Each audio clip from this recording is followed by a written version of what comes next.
roi et moi. C'est l'histoire d'une gouvernante anglaise qui s'appelle Anna, qui arrive au royaume du Siam pour éduquer les enfants de Rama IV, qui souhaitait que ses enfants s'ouvrent à la culture occidentale. Voilà. C'est une histoire vraie. Cette femme a réellement existé, mais son histoire a été très vite romancée par elle-même d'abord, puisqu'elle a écrit ses mémoires.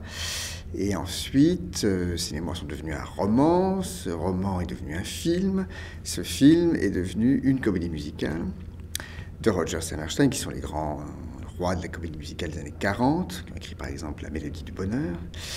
Et puis ensuite, cette comédie musicale est devenue à nouveau un film. Et ce film est ensuite devenu une série télé avec Yul Brynner. Donc c'est une œuvre qui a beaucoup voyagé dans les différents genres. Voilà. Mais là, pour ce qui nous occupe, c'est vraiment la comédie musicale, celle qui est écrite pour le théâtre, que nous jouons au mois de décembre. Tout se passe dans le palais du roi. Et alors on voit différents endroits, la salle de classe, le palais, la chambre d'audience, et on voit donc un orchestre, puisqu'il y a un orchestre, c'est l'Orchestre de l'Opéra de Lyon, un ensemble de 10 musiciens. Il y a la maîtrise de l'Opéra de Lyon. Il y a une trentaine d'enfants quand même, qui sont d'ailleurs des petits jusqu'à des très grands adolescents qui jouent justement les épouses, parce que le roi du Siam a des très jeunes épouses.